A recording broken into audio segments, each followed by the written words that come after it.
Hello, comment ça va? Moi je vais bien parce qu'on est de retour avec un nouvel épisode de T'as fait comment? Oui, je sais, ça fait longtemps. Mais bon, écoutez, on est de retour, on a le sourire, on est heureux, on est content, que du positif, donc let's go. Une fois j'avais posté une story sur Instagram et j'avais expliqué un peu vite fait comment j'ai fait pour filmer des choux rouges qui sautent. Et il y en a beaucoup d'entre vous qui m'ont envoyé un message parce qu'ils ont remarqué quelque chose. Ils ont remarqué un truc dans la caméra, c'était que mon shutter était à 600.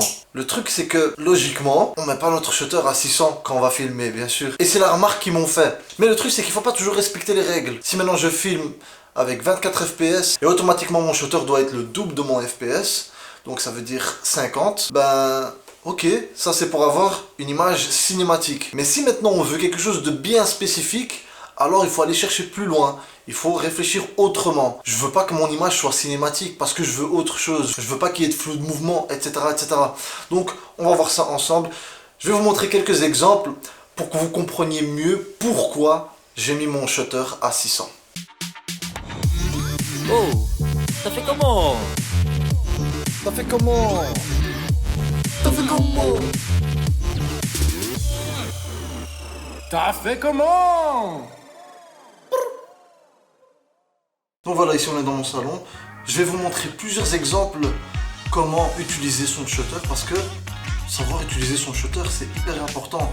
On ne peut pas toujours mettre son shutter à 50 parce que notre FPS il est à 24 et puis c'est tout. Non, parce qu'on n'aura jamais le résultat qu'on veut si on a quelque chose de précis dans notre tête. Donc on va commencer très bas. Et puis on va à chaque fois monter notre shutter de plus en plus haut et vous allez comprendre pourquoi. Et donc pour ça on aura besoin d'une caméra. Moi je vais prendre ma FX6 parce que avec ma FX6 je peux monter jusqu'à 240 fps. C'est bon, je vais pas le répéter encore une fois comme dans mes autres vidéos. On sait que 240 fps c'est beaucoup. Et voilà pourquoi en fait je vais prendre cette caméra là. Donc quand on utilise beaucoup d'FPS et qu'on augmente beaucoup notre shutter, on a besoin de beaucoup de lumière. C'est pour ça que j'ai ici ma lumière principale. J'en ai une autre ici à côté de moi. J'ai encore pris deux autres petites. Ça ne doit pas être forcément des lumières comme ça. Vous pouvez utiliser vraiment toutes les lumières que vous voulez. Tout ce qu'il faut, c'est qu'il faut beaucoup de lumière. Ça veut dire qu'en vrai, ce que j'aurais pu faire aussi, c'est juste ouvrir la fenêtre et filmer dehors. Mais c'est pas ce que je veux faire. Je veux avoir un environnement contrôlé, donc je vais jouer avec mes propres lumières. Et je vais aussi utiliser des petites balles qui rebondissent pour vous montrer à quel point le shutter est très important. Allez, let's go. Donc voilà, je vais commencer avec le shutter 50, on voit ici, hop là, voilà, un cinquantième, et mon FPS, il est à 24. Voilà, comme ça vous savez. Donc il a 24. Le premier test ce sera de faire rouler la balle devant la caméra très lentement. On va essayer de faire en sorte qu'elle s'arrête devant la caméra pour qu'elle soit bien cadrée. Deuxième test, c'est que je vais la faire rebondir. Quand ça rebondit, automatiquement ça va beaucoup plus vite.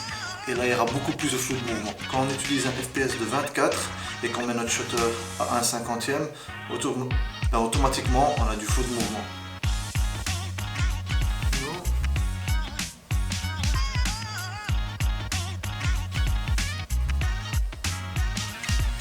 On va faire ça autrement vu que ça fonctionne pas.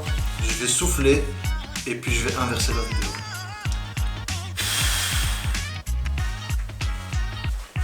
Petite astuce. Cadeau. Et donc comme vous le voyez dans la vidéo, on voit que la boule elle roule très lentement. Et une fois qu'on met pause, on voit qu'il y a du flou de mouvement. C'est flou. C'est un truc qu'on remarque même pas parce que c'est du flou de mouvement naturel. Deuxième, faire rebondir la balle.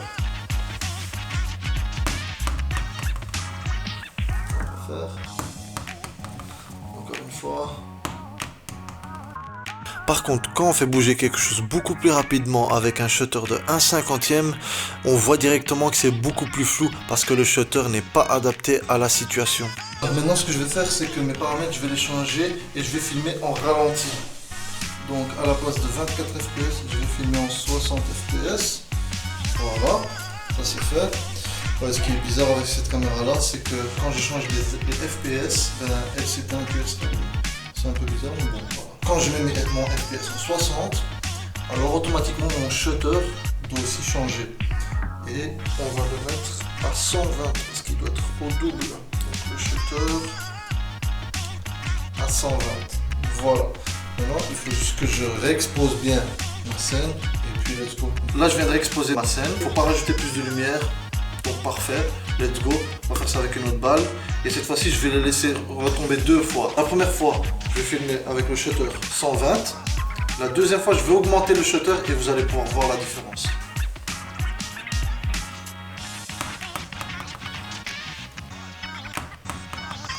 Si maintenant on utilise un FPS plus haut, il faut toujours faire en sorte que le shutter soit au double du FPS. Ce qui est normal, ça va jamais changer, c'est toujours la même règle. Mais toujours pour avoir un flou de mouvement naturel. Même quand il y a un ralenti, on voit toujours le flou de mouvement naturel quand on met pause. Je le mets à 250.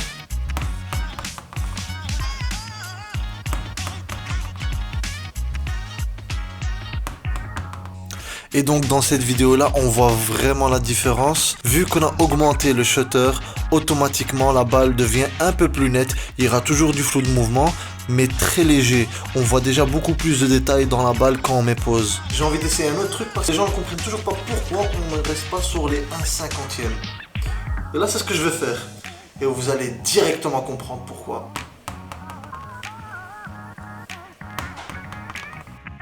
Là, j'ai même plus besoin d'expliquer quoi que ce soit, vous le voyez directement, c'est flag.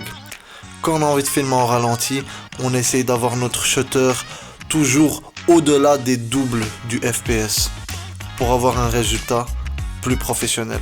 Là, on va venir changer notre FPS avant de changer le shutter. Par contre, ici, on ne peut pas aller plus haut de 60, donc il faut aller dans l'autre menu qui est là. Et ici, on va pouvoir changer notre shutter à 120.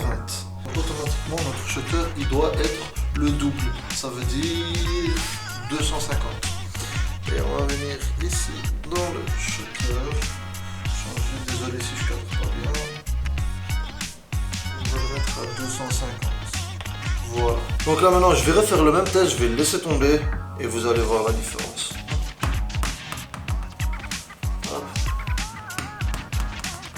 Donc quand on est à 120 fps et qu'on a un shutter de 1/250e, le flou de mouvement reste naturel, il y aura toujours du flou de mouvement, même quand on met pause on le voit, c'est flag.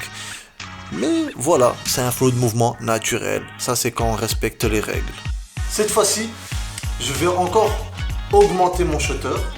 Pourquoi? Parce que je trouve que, pour moi, quand on fait une vidéo en ralenti, et que ça doit être vraiment ralenti, on doit bien voir les détails, alors automatiquement le shutter doit toujours être au-dessus. Parce que pour moi, avoir un flou de mouvement naturel, quand on veut faire un ralenti, mais vraiment très lent, il faut vraiment que ça soit net parce qu'on doit bien voir les détails. Sinon, pour moi la vidéo elle est ratée. Donc on va automatiquement augmenter le shutter. Et c'est là que vous allez avoir votre réponse. Pourquoi? Parce que vous vous dites à chaque fois, pourquoi ton shutter il est toujours trop haut? Pourquoi? Eh bien ça c'est la raison pour laquelle mon shutter il est toujours haut. Là je suis à 250, je vais augmenter à 500. Let's go, test, boom.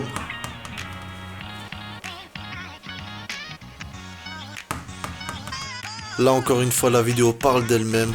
On est à 120 fps, shutter 500. Quand on met pause, on voit que la vidéo est nette. Même pas besoin de mettre pause en vérité, la vidéo est tellement lente qu'on voit tous les détails. La différence est flagrante de ouf. Quand on veut que quelque chose soit bien net, on augmente le shutter un maximum. Quand on veut vraiment mettre quelque chose en évidence, on le filme en ralenti, surtout quand il y a beaucoup de mouvements. Là maintenant, pour le dernier test, on va dire que c'est pas vraiment un test parce que entre temps, vous avez compris, il n'y a plus besoin de faire de test, mais ça c'est plus pour le kiff. Ce que je vais faire, c'est que je vais faire rebondir toutes les balles et je vais le filmer à 240 fps. Comme ça, vous comprenez encore mieux pourquoi. Donc voilà, je vais faire ça tout de suite et je vous montre directement le résultat.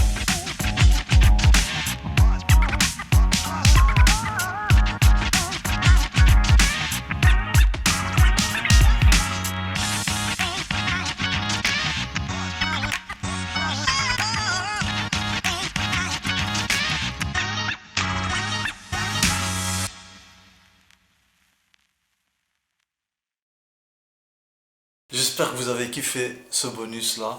moi j'ai kiffé. La vérité, le 240 fps, y a rien à dire, il est trop ruinant. Surtout quand on voit les balles rebondir, boing, c'est lent de ouf et c'est trop beau à voir. Il y a aussi un truc que je kiffais, c'est au moment où la balle elle rebondit sur la table, elle s'aplatit un peu comme ça. On le voit pas vraiment, on le voit très légèrement. Mais si maintenant j'avais une caméra qui filme à du 1000 fps, je crois qu'à ce moment-là, on verra bien la balle s'aplatir au moment où elle rebondit sur la table.